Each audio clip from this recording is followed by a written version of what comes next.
Nous sommes donc rendus à la deuxième partie du cours numéro 6, intitulé Les démons et la chair, toujours dans la série Démons, délivrance et doctrine. Aujourd'hui, on va commencer par regarder le caractère multidimensionnel du péché. Il faut que vous compreniez que nous, en tant qu'êtres humains, on a un caractère multidimensionnel. On est dans la réalité ici du monde qui nous entoure, la réalité du monde biologique autour de nous, mais on est aussi connecté au monde spirituel. On est des entités spirituelles. Donc, nombreux sont les croyants qui peuvent passer des années 10, 15 et même plus de 20 ans dans le Seigneur, luttant constamment pour avoir l'assurance de leur salut. Mais qu'est-ce qui rend leur progression si difficile? Si ce sont des êtres multidimensionnels, donc spirituels, qu'est-ce qui rend cette progression si difficile s'ils sont connectés à Dieu? La chair, c'est la chair.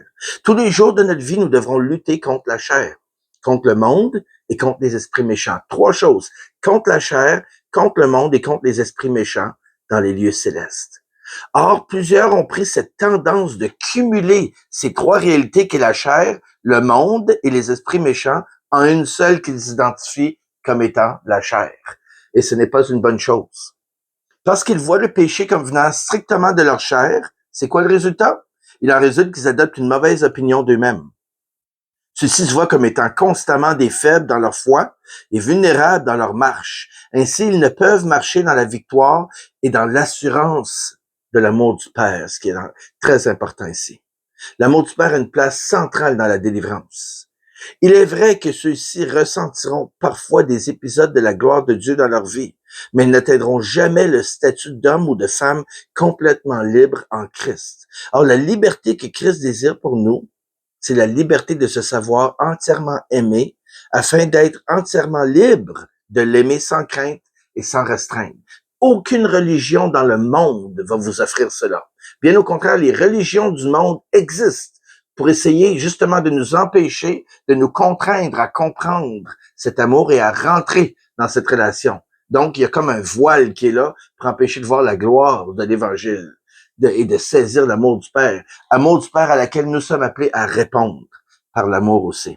1 Jean 4, 18, la crainte n'est pas dans l'amour, mais l'amour parfait bannit la crainte, car la crainte suppose un châtiment, et celui qui craint n'est pas parfait dans l'amour. Et toutes ces religions-là font en sorte que l'homme ne peut pas être parfait dans l'amour, parce qu'il y a constamment des étapes à suivre, des étapes duquel ils ne pourront jamais s'affranchir pour s'approcher de Dieu. Ces croyants se décourageront, et là on parle maintenant des chrétiens, on revient aux chrétiens. Ces croyants se décourageront et développeront une pauvre estime d'eux-mêmes, chrétiennement parlant, parce qu'ils mettent toute la chair, le monde, l'impact des esprits méchants, ils mettent tout ça sous la chair.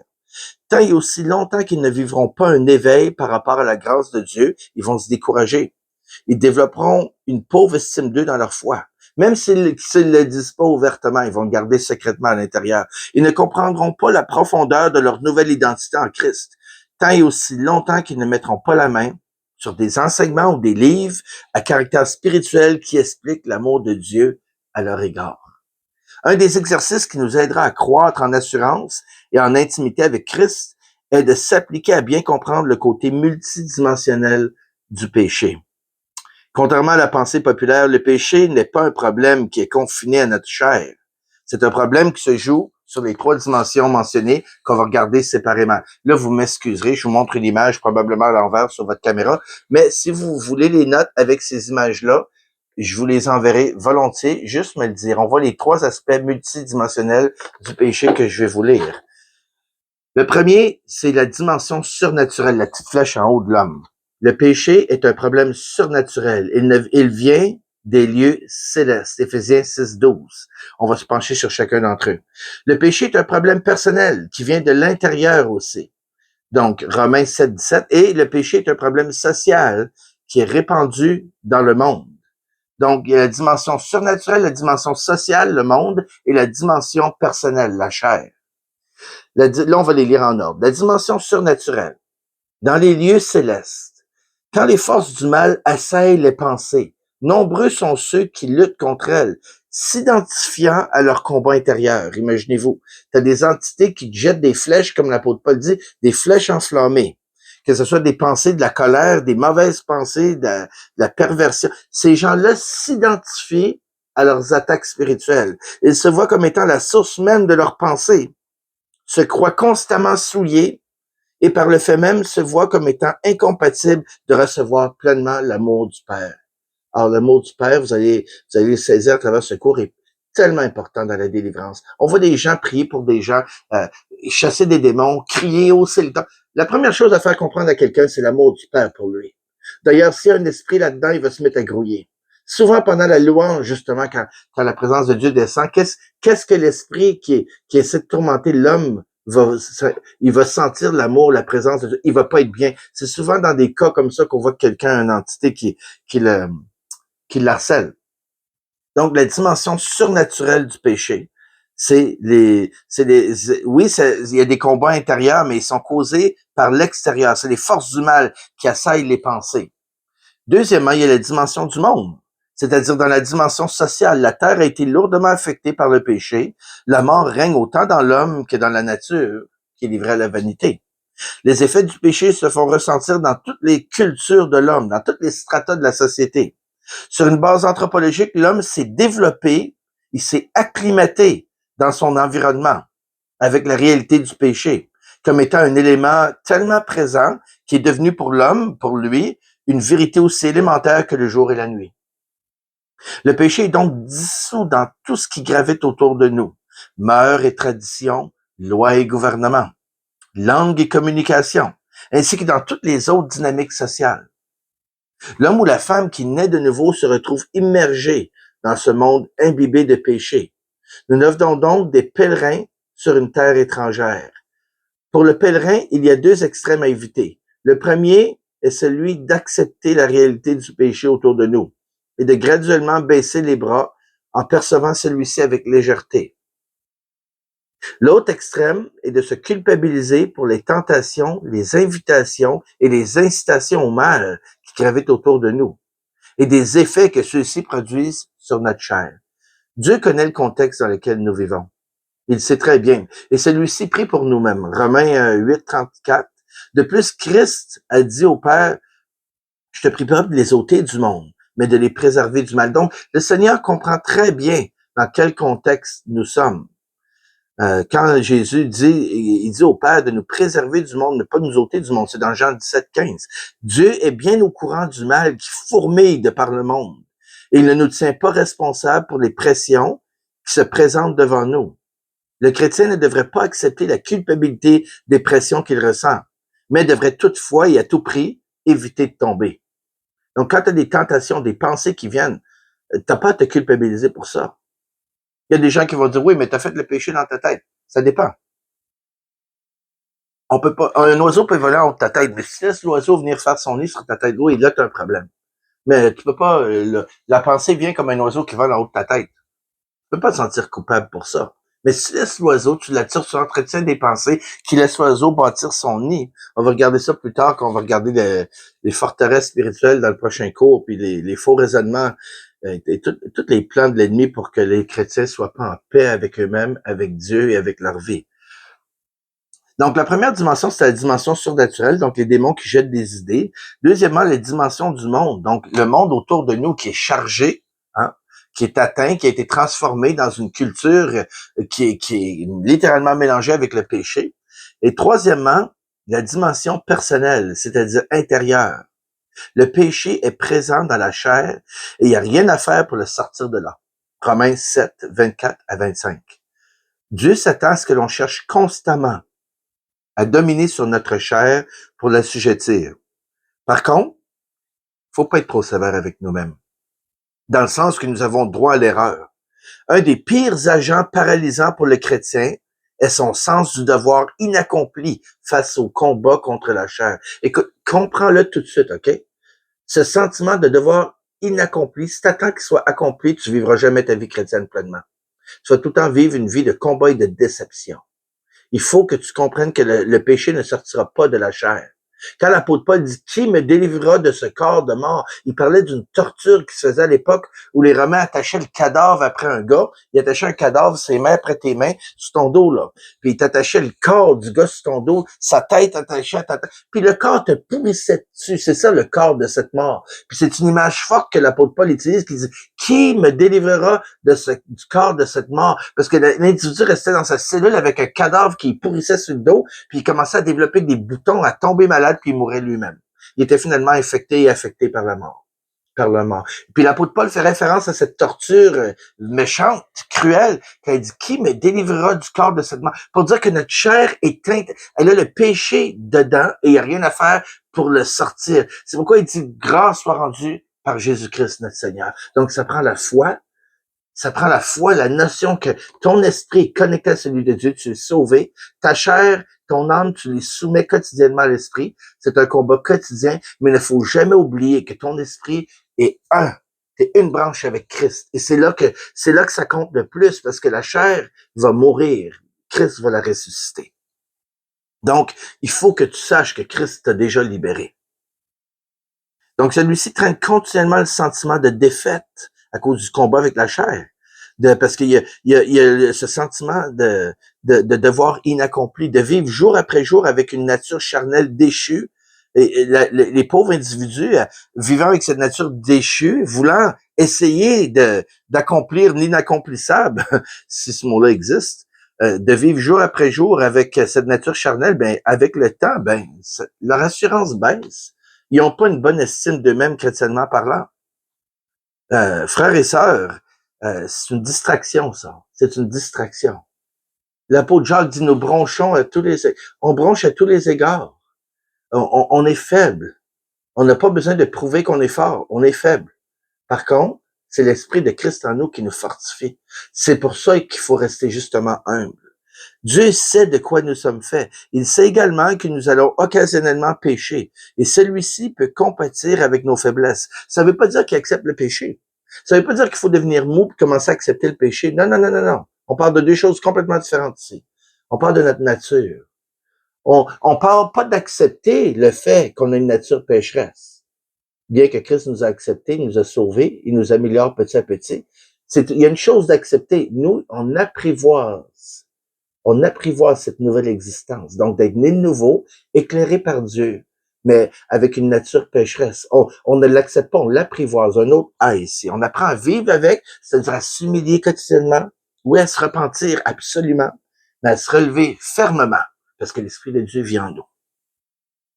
Le psaume 103, 13 et 14 dit « Comme un père a compassion de ses enfants, l'Éternel a compassion de ceux qui le craignent, car il sait de quoi nous sommes formés. Il se souvient que nous sommes poussière. » Il nous invite donc à nous approcher justement lorsque la chair nous fait défaut. Hébreux 4, 16. Approchons-nous donc avec assurance du trône de la grâce afin d'obtenir miséricorde et de trouver grâce pour être secourus dans nos besoins.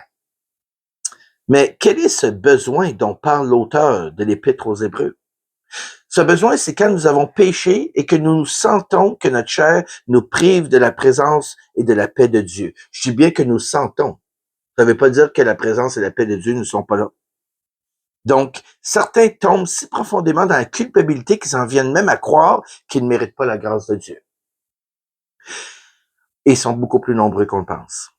Eh bien, justement, si nous méritons sa grâce ne serait plus une grâce. Il faut donc résister à notre conscience qui cherchera par moments à nous écraser en dépit de ce que la parole de Dieu nous enseigne, en dépit de ce que la vie de Christ nous démontre et en dépit de ce que les multiples témoignages de la parole de Dieu nous démontrent sur le cœur du Père. On résiste pas. Notre conscience est une lumière que Dieu a donnée à tous les êtres humains. Mais la conscience aussi peut être troublée, elle peut être confuse. Elle opère dans la chair. Fait que des fois, il faut pas l'écouter, notre conscience. Elle peut se tromper. C'est pas un élément indéfectible que Dieu a mis dans chaque être humain. Tel que nous verrons dans les cours à venir, il y a des vérités à saisir et des techniques à adopter qui nous aideront à marcher dans la victoire face au combat avec la chair. Un des premiers principes à retenir est qu'il n'y a plus de condamnation pour celui qui est en Christ. Romains 8, 1. Il est impératif que les croyants réalisent que le péché est une réalité multidimensionnelle. La guerre et les combats spirituels dans lesquels nous sommes engagés ne sont pas une question de salut, mais plutôt une question de sanctification. Les combats spirituels ne signifient pas que nous sommes en train de perdre notre salut ou que nous baissons en estime aux yeux de notre Dieu. Par contre, un manque de sanctification accentuera l'impact des pressions du monde sur notre homme intérieur. Il nous rendra plus vulnérables face à la chair. Je le répète, un manque de sanctification va accentuer l'impact des pressions du monde. Ce qui se passe autour de nous, les publicités qu'on voit, tout, les commentaires des gens qui travaillent avec nous. Donc, un manque de sanctification va accentuer, va mettre du poids sur l'impact et les pressions du monde sur notre homme intérieur. Ça va nous rendre plus vulnérables face à la chair. Satan va chercher à utiliser les trois sphères contre nous, c'est-à-dire la chair, le monde, les mensonges des esprits méchants, afin de nous distraire des révélations de Dieu et de ce qu'il veut faire dans notre vie. On est le temple de Dieu. Ça, c'est le sous-titre ici, le temple de Dieu. J'ai mis ce sous-titre-là parce que ça englobe bien ce qui s'en vient. L'Église est la réalité surnaturelle du temple de Dieu dans le monde naturel. Déjà, ça, c'est toutes les raisons pour que le diable ait peur de vous. L'Église est la réalité surnaturelle du temple de Dieu dans le monde naturel. Vous avez déjà là la bonne raison pourquoi l'ennemi veut que vous félichiez. Vous avez bien compris, vous êtes une entité surnaturelle, du moins si vous êtes né de nouveau. Nous avons une habilité qui va bien au-delà de notre compréhension d'entendre de Dieu, de ressentir sa direction et de discerner sa volonté. Donc, nous, on est le cerveau humain, le pasteur Paul Goulet l'enseignait si bien dans la guérison de l'âme, dans son cours au collège biblique sur la guérison de l'âme. Le cerveau humain est la seule interface sur la planète Terre qui existe dans ce monde entre le monde spirituel et le monde physique. Et c'est pourquoi on peut ressentir la direction de Dieu. Des fois, Dieu peut nous faire ressentir des choses. La parole de Dieu va même jusqu'à dire que nous sommes le temple de Dieu. Imaginez, quand il nous habite.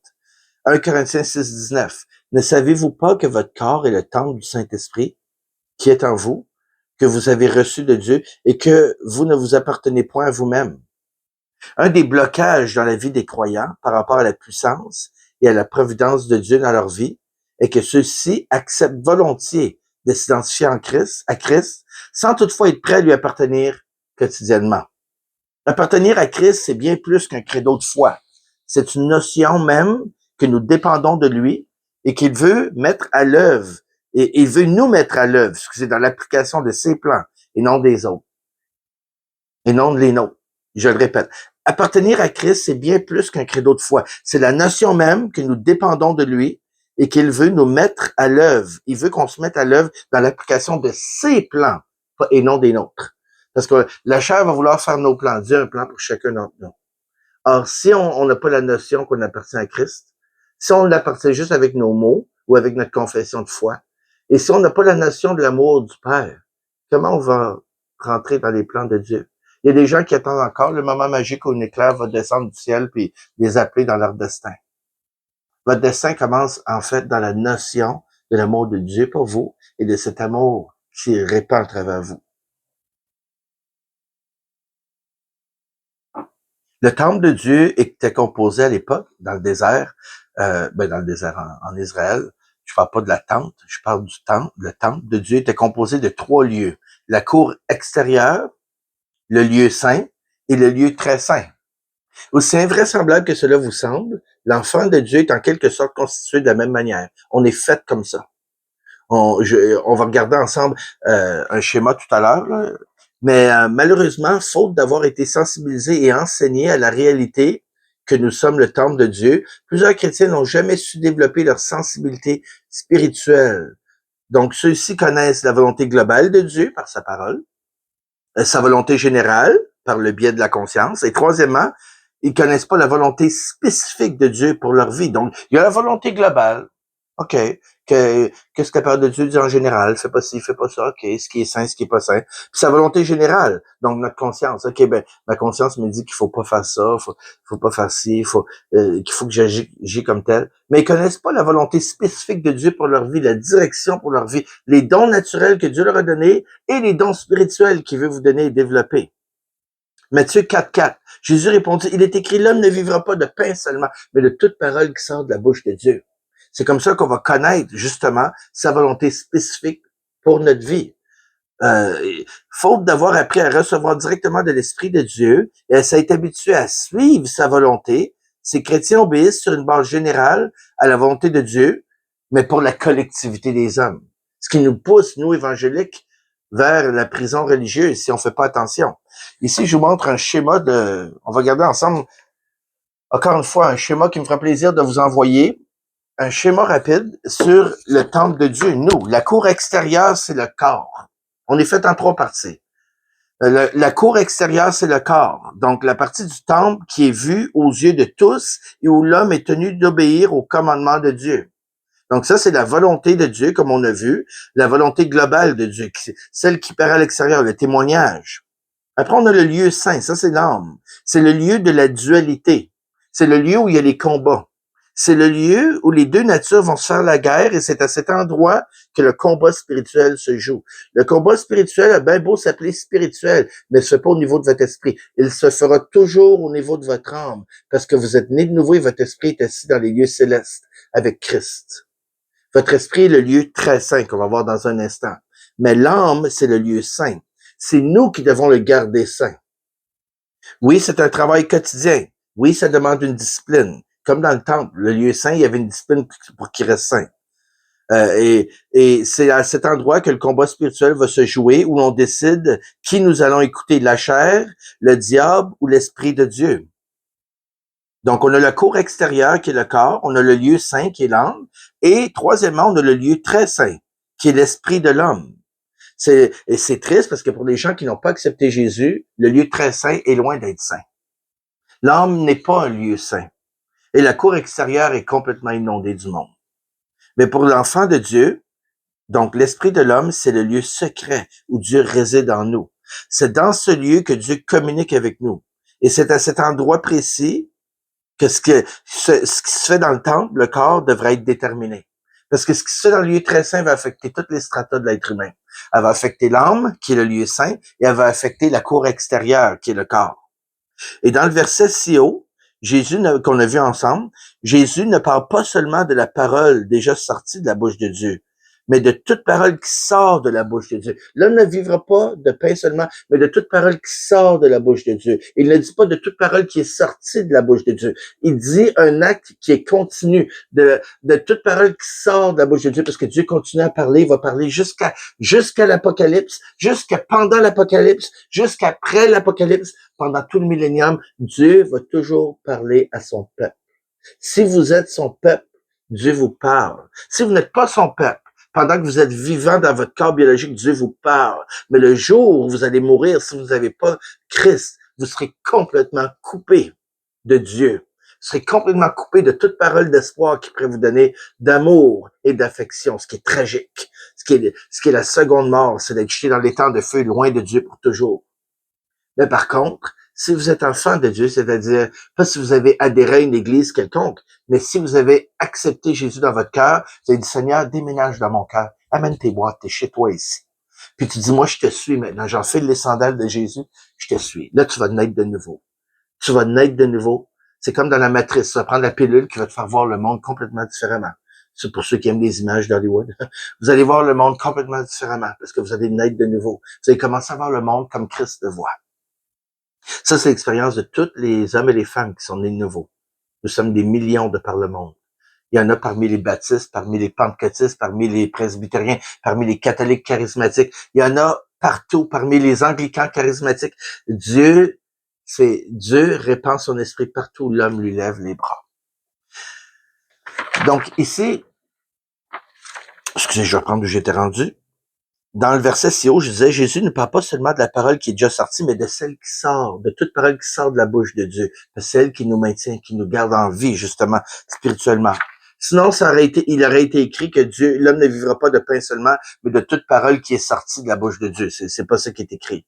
Dieu parle encore. Tel que vu dans le cours Les dons prophétiques, donc ça, c'est un autre cours que j'ai donné, un jour peut-être il sera en ligne, je le vois pas pour l'instant comme étant la priorité. Dieu parle encore de nos jours, et ce qui sort de la bouche de Dieu ne sera jamais en contradiction avec les Saintes Écritures. Romains 8,14. Car tous ceux qui sont conduits par l'Esprit de Dieu sont fils de Dieu. Or, pour que l'Esprit de Dieu nous conduise, logiquement, celui-ci doit nous parler. Cela veut dire que parce qu'une personne n'a pas développé l'écoute de l'Esprit de Dieu, que celle-ci n'est pas un enfant de Dieu? Non, ça ne veut pas dire ça. Car Dieu lui parlera par d'autres moyens, tels que par sa parole ou par sa conscience. Plusieurs croyants qui vivent en Occident ne cherchent à vivre une vie chrétienne qu'en fonction de leurs cinq sens. Ils suivent leurs cinq sens. Les cinq sens sont ce qui permet à l'homme de communiquer et d'interagir avec le monde physique. Le toucher, l'odorat, l'ouïe, la vue, le goûter. Et quand un enfant de Dieu cherche à vivre sa foi chrétienne en fonction de ses cinq sens, celui-ci sera grandement limité dans ses expériences spirituelles et son épanouissement il va être confiné aux événements circonstanciels. Si tu veux vivre selon tes cinq sens, mais ta vie chrétienne va être limitée à tous les événements que peuvent percevoir tes cinq sens. Et quand il y aura quelque chose, un événement spirituel d'envergure que Dieu va faire, ben là, tu vas être dépassé, tu vas être touché, ça va être rare, malheureusement, mais t'as pas à vivre ces événements spirituels de façon séparée et très rare. Tout dépend de ta façon, ta perception de qui tu es et de l'amour de Dieu pour toi. Ça, c'est un autre sujet, mais éventuellement, peut-être qu'on va le faire ensemble, ce cours sur le prophétique. Donc, quand un enfant de Dieu cherchera à vivre sa foi chrétienne en fonction de ses cinq sens, celui-ci sera grandement limité dans ses expériences spirituelles. Et son épanouissement ne sera confiné qu'aux événements des circonstances autour de lui. Les dons spirituels, la délivrance, les révélations divines et les réalités du combat spirituel seront pour lui des choses floues, voire même mystérieuses et tabous. Plus une personne investira dans le Seigneur en se donnant à Dieu par son obéissance, en cultivant sa présence et en recherchant sa direction pour sa vie, plus cette personne entrera dans l'appel prestigieux que Dieu lance à toute l'humanité, qui est de ressentir l'immense amour pour lequel nous avons été créés et de lui ressembler. Bien, c'est une chose de le ressentir et de lui ressembler afin de manifester la personne du Fils de Dieu dans le corps humain. C'est le plus bel appel que Dieu peut faire à sa création. 1 Pierre 2,9. Je vais faire une petite pause d'une seconde. Désolé, on reprend. Donc, 1 Jean 4,8. Celui qui n'aime pas n'a pas connu Dieu, car Dieu est amour. On a été créé pour aimer. Pour être aimé, pour l'aimer en retour et aimer autour de nous. 1 Jean 4,12. Personne n'a jamais vu Dieu. Si nous aimons les uns les autres, Dieu demeure en nous et son amour est parfait en nous. Donc, tu veux développer l'amour avec Dieu? Commence à développer l'amour avec celui qui est autour de toi. Je le sais, il peut y en avoir au travail qui sont fatigants, tout à une face une gueule de bois, comme on dit. Non, une gueule de bois, c'est quand t'as bu, hein. Je m'adapte encore aux expressions québécoises. Une face de carême, tiens, ça se dit bien. Une face, là, dure, malheureuse, qui te regarde tout le temps de travers. Regarde, c'est dur, hein. Commence par l'aimer. Tu vas dire, oui, mais comment je peux l'aimer? Il va me chigner après si je lui parle. Non, tu pries pour lui. Tu pries pour lui. C'est de l'amour. L'amour est une décision, pas une émotion. Dieu dit, tu aimeras ton prochain comme toi-même. On ne veut pas imposer une émotion sur quelqu'un. L'amour est une décision. 1 Pierre 2,9. Mais vous êtes une race élue, un sacerdoce royal, une nation sainte, un peuple acquis pour proclamer les louanges de celui qui vous a appelé des ténèbres à son admirable lumière. Et pour entrer dans son admirable lumière, ça commence à avoir un comportement admirable. C'est-à-dire, oui, Jésus est mort pour nous et on l'a accepté, mais ce qui est aussi admirable, c'est d'aimer les autres. Jésus a dit, aimez-vous les uns les autres comme je vous ai aimé. Ça, c'est le nouveau commandement qui ressemble à l'ancien, qui était d'aimer notre prochain comme nous-mêmes. Jésus nous amène une coche plus loin. Il dit, aimez-vous les uns les autres comme je vous ai aimé. Là, on commence à l'aimer avec l'amour de Dieu. Oui, pour le gagner, mais on va encore plus loin. Un amour désintéressé. Et ça, c'est en manque dans nos églises. Un amour désintéressé. C'est-à-dire un amour complet, comme Dieu. Un amour qui va t'aimer jusqu'au bout. Il va t'appeler jusqu'au bout. Même si toi, tu lui donnes pas d'attention. Je sais que c'est tragique de penser comme ça, même si la personne ne va jamais accepter Jésus. Parce qu'il y a tellement de chrétiens évangéliques qui aiment dans le but de sauver. Non. Dieu te demande, c'est sûr que tu veux qu'il soit sauvé. Voyons, il y va de soi. Mais tu l'aimes parce que Dieu aime. Tu vas voir, tu auras probablement même plus d'impact pour les amener à Jésus si tu aimes de cette manière-là. Ça, c'est VIP ce qui va suivre. Plus une personne se livrera au désir de sa chair au détriment de sa conscience, plus l'âme de celle-ci s'enténébrera. Plus le chrétien cherchera à nourrir et à combler les désirs de la chair, plus son homme intérieur aura des difficultés à recevoir de la part de Dieu et de percevoir les choses de l'esprit, comme cet amour qui vient d'en haut. Clarifions tout de suite que les œuvres de la chair, ce sont pas les besoins humains de la chair. Il y a des gens qui pensent que les œuvres de la chair, c'est les besoins de la... Non, non, non, non, non, non, non. Mais les œuvres de la chair, c'est les mauvais désirs de la chair qui donnent naissance aux œuvres de la chair. Galates 5, 19 à 21. Or, les œuvres de la chair sont manifestes. Ce sont l'impudicité, l'impureté, la dissolution, l'idolâtrie, la magie, les inimitiés, les querelles, les jalousies, les animosités, les disputes, les divisions, les sectes, ça veut dire les séparations, l'envie, l'ivrognerie, les excès de table et les choses semblables. Je vous dis d'avance, comme je l'ai déjà dit, ceux qui commettent de telles choses n'hériteront point le royaume de Dieu. Puis la version de Sommer, je sais que c'est pas la plus populaire, mais elle a dit peut-être un peu plus clairement, tout le monde voit bien ce qui précède, ce qui procède de l'homme livré à lui-même, c'est-à-dire les œuvres de la chair, l'immoralité, les pratiques dégradantes, la débauche, l'adoration des idoles, de la magie, les haines, les querelles, la jalousie, les excès de colère, les rivalités, les dissensions, les divisions, l'envie, l'ivrognerie, les orgies, toute chose de ce genre. Je ne puis que répéter ce que j'ai déjà déclaré à ce sujet. Ceux qui commettent de telles actions n'auront aucune part à l'héritage du royaume de Dieu. Excusez-moi. Donc, les démons chercheront à nous faire la guerre sur le terrain de l'âme. C'est là que ça se joue. En utilisant comme porte d'entrée la chair et tous ses désirs. L'âme est le siège de nos émotions, faut s'en souvenir. En ce qui nous concerne, l'ennemi est vaincu, mais il sait que s'il utilise nos 5 sens pour nous manipuler, que l'homme spirituel risque tôt ou tard de marcher dans la chair. Si les esprits impurs ne parviennent pas à nous faire marcher dans la chair, ceux-ci chercheront à nous persuader que nous sommes des chrétiens charnels, donc faibles et vulnérables. Donc, si tu marches pas dans la chair, il va quand même te faire sentir comme si tu étais dans la chair. C'est comme Ève. Ève avait besoin de rien dans le jardin, mais il lui a fait sentir qu'elle avait besoin de quelque chose. Puis il lui a fait accepter quelque chose qu'elle avait même pas de besoin. Si possible, celui-ci cherchera à brimer notre foi et par le fait même notre relation avec Dieu. Son but est de nous faire sentir que nous sommes fragiles dans la chair, donc vulnérables, afin d'éventuellement que nous nous appuyons sur nous-mêmes avec un sentiment constant de défaite. C'est une vieille ruse. Le chrétien sincère doit continuellement se battre pour ne pas perdre en perspective l'amour que Dieu ressent pour lui. Je répète, il va falloir toute notre vie nous battre. Pas pour s'auto-séduire, s'auto-tromper, parce qu'en anglais, on dit séduction, donc séduire. On veut pas se tromper nous-mêmes. Dire, ah, Dieu même, tu fais toutes sortes de trucs qui sont pas bibliques, tu as toutes sortes de comportements qui sont tous sauf qui ressemblent à Christ. Tu dis, Dieu même, c'est pas le cas ici. Le cas ici, c'est de savoir que Dieu nous aime et parce que Dieu nous aime, on marche dans les traces et même on enfile les sandales de Christ. C'est-à-dire, on voit le monde, on marche dans ce monde comme il marchait. Quand on tombe, et on va tomber, on va se planter, comme ils disent ici au Québec. On va trébucher, ben on se relève. On se relève et on continue à marcher à la suite de Christ. Par contre, pour le chrétien qui aime jouer avec la chair et qui s'y laisse enliser, il s'expose alors à bien des tourments, ou devrait-on dire à bien des oppressions, au risque même éventuellement d'y laisser son âme. Son âme peut y rester. Tu vas dire, oui, mais il peut pas perdre son salut. Non, il perd pas son salut, il l'abandonne. C'est lui qui le laisse là.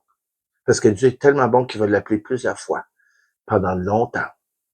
Il connaît le poids de chaque cœur, il n'y en a pas deux pareils. Il va les appeler selon qui il est. Selon son identité en lui, oui, mais selon qui il est. Il va l'appeler. Puis à un moment donné, pouf, le lien va se couper. On n'aime pas parler de ce sujet-là, mais il est inévitable. C'est d'ailleurs le but de l'ennemi aussi. Mais, tout enfant de Dieu doit chérir avant toute chose l'amour du Père pour lui. Le salut de Dieu lui a été acquis grâce à cet amour. Et une fois qu'on est dans cet amour, on y demeure.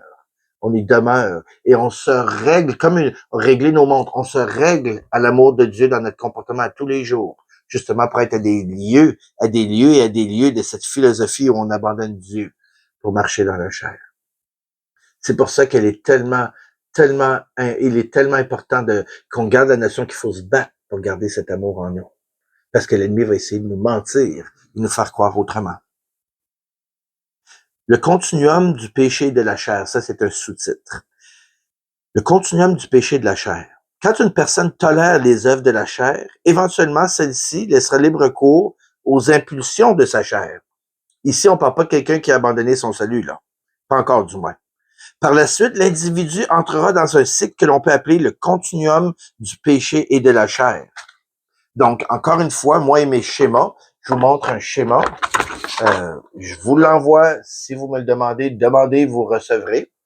Je sais qu'il apparaît probablement à l'envers sur votre caméra. Je suis vraiment désolé.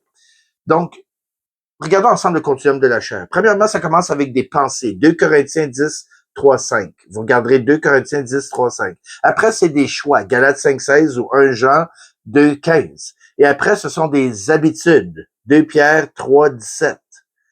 Éventuellement, il rentre presque dans la sphère de spiritualité paranormale. Là, je montre ici, vous allez voir les flèches, ça devient de plus en plus foncé. On a lu ces trois-là. Là, il s'en va vers ce qu'on appelle la perte de contrôle. 1 Corinthiens 5, 5. Perte de contrôle. Après, ça devient encore plus noir, les liens et oppression. Éphésiens 4, 17. Et après, on a oppression lourde. 1 Corinthiens 5, 5. Activité spirituelle paranormale. Est-ce que quelqu'un peut être chrétien et se rendre jusqu'au bas? Absolument. Absolument. Savez-vous pourquoi? À cause de la patience du Père, à cause de l'amour du Père et à cause du caractère multidimensionnel du péché. Donc, ça commence par des pensées. Deuxièmement, des choix. Après, des habitudes. Quatrièmement, perte de contrôle. Cinquièmement, lien et oppression. Et sixièmement, oppression lourde. Donc, ça, souvent, c'est là qu'on va utiliser le terme la personne est démonisée. La personne n'est pas on peut dire démonisée, mais ils vont dire possédée. Elle n'est pas possédée. Les seules personnes qui sont possédées par l'ennemi sont ceux qui sont en enfer. Sur terre, même la personne la plus habitée par l'esprit qu'on a vu dans la Bible est venue se jeter aux pieds de Jésus. Elle pouvait même plus parler, mais elle s'est mise aux pieds de Jésus. Jésus l'a libérée. Elle a couru aux pieds de Jésus. L'individu va éventuellement, là on revient à notre personne qui descend là en flèche là, vers le bas, l'individu va éventuellement se trouver à être aspiré dans un pattern malsain de dépendance qui éventuellement le conduira à la perte de contrôle qu'on a vu tantôt, qui était la quatrième phase, qui finalement se terminera par une oppression allant de modérée à lourde. Les oppressions de ce type impliquent systématiquement une présence démoniaque interne. Est-ce que ça veut dire que le démon vit là? Pas nécessairement, mais il y a un droit de passage. Comme si mon voisin passe dans ma cour parce qu'il y a un droit de passage puis on a une clôture communicante. Ben là, vous avez une clôture communicante avec Satan et on va voir dans le cours prochain. Le cours prochain, ça va être quelque chose parce qu'on va regarder l'armée des cieux. Puis quand je parle des lieux célestes, là, je parle pas le ciel Jésus. On va regarder l'armée des cieux, le royaume des ténèbres. On va regarder ça en pattern, on va regarder tout ce qu'ils font, comment ça fonctionne dans notre monde, dans leur monde, face à nos gouvernements, comment tout ça, comment son plan se déroule. Donc, les oppressions de ce type, pour revenir à nos moutons, impliquent systématiquement une présence démoniaque qui lie l'âme de l'individu et qui peut être rendue manifeste par des activités parfois même surnaturelles. Et j'en ai déjà vu de mes yeux vus. La semaine prochaine, dans la prochaine vidéo, je devrais vous dire, vous allez voir les forteresses spirituelles, ces bastions que les esprits méchants érigent chez plusieurs pour les garder liés et dépendants pendant toute leur vie. Contrairement à ce que plusieurs peuvent penser, les forteresses ne sont pas seulement des dépendances, mais plutôt des faux raisonnements qui gardent les gens captifs dans des habitudes et des comportements compulsifs, des obsessions et des addictions. Le Seigneur nous dit, dans sa parole, Jean 8, 32, « Si vous demeurez dans ma parole, vous êtes vraiment mes disciples. Vous connaîtrez la vérité et la vérité vous affranchira. » C'est avec une telle promesse en tête que nous affronterons les réalités des forteresses spirituelles lors de notre prochaine rencontre, lors du prochain vidéo. Jusqu'alors, que Dieu vous bénisse. Et surtout, gardez bien en tête l'amour de Dieu, le merveilleux amour, comme dit le vieux chant. Merveilleux amour, amour de Dieu pour moi. Merveilleux amour de Jésus sur la croix. Je sais pas si vous connaissez, c'est un très vieux hymne, mais aussi simple est-il, aussi vrai est-il. Oubliez jamais l'amour de Dieu pour vous. pire des pécheurs que vous pouvez imaginer, alors qu'il est encore vivant, s'il n'a jamais, même s'il a jamais entendu parler de Jésus, puis il a fait les pires crimes imaginables, a accès à l'amour de Dieu s'il lui tend les bras. Dieu va lui tendre la main s'il l'appelle. Mais souvent, il va l'utiliser, premièrement, je devrais dire, les chrétiens. Dans le monde, dans certaines parties du monde où l'évangile se rend pas parce qu'il n'y a pas de chrétiens, ils utilisent même les rêves, ils les font rêver à Jésus. Jésus les appelle. Mais nous, on a le prestigieux appel de personnifier l'amour du Père envers les autres, de personnifier la personne de Jésus envers les autres. Je vous laisse ici avec un petit éclaircissement sur un passage. La parole de Dieu dit, il n'y a personne né de femme qui est plus grand que Jean le Baptiste. C'est Jésus qui a dit ça. Pourquoi Jean le Baptiste était plus grand que Noé, qu'Abraham, que Moïse? C'est pas à cause de sa personne, mais à cause de sa situation physique par rapport à Jésus, ou sa situation géographique. Jean le Baptiste a pointé directement vers Jésus. Il a dit, voici l'agneau de Dieu. C'est Jésus, le fait qu'il a pointé à Jésus directement, qui fait qu'il était plus grand que tous les hommes de l'Ancienne Alliance. C'est pour ça qu'il dit, il n'y a personne né de femme qui est plus grand que Jean. Mais après, il dit, or, le plus petit dans le royaume de Dieu est plus grand que Jean. Parce que contrairement à Jean, on pointe pas vers l'extérieur, on pointe Jésus vit ici. Il vit en moi. C'est ça qui fait que Jésus dit que tu es plus grand que Jean. C'est où est Jésus géographiquement par rapport à vous. Maintenant, ma question, est-ce qu'il est à côté de vous ou est-ce qu'il est dans vous? Courbons la tête ensemble. Père éternel, ton amour profond s'est rendu aux confins de la terre.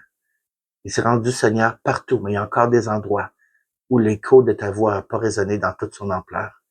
Je te demande d'utiliser ma sœur, mon frère qui écoute ces vidéos, peu importe son âge, pas, pas juste pour être un témoignage, mais être un témoignage vivant de toi. Je te demande que ta puissance soit libérée à travers ses paroles, à travers ses prières, à travers les mouvements de son corps, comme si prophétiquement, tu agissais sur terre à travers lui. Je te demande, Père, dans le nom puissant de ton Fils Jésus, et je te demande de le libérer de tout ce qui peut le bloquer, tout ce qui peut se tenir entre l'amour du Père et lui, toute entité, toute force spirituelle, au nom de Jésus. Amen.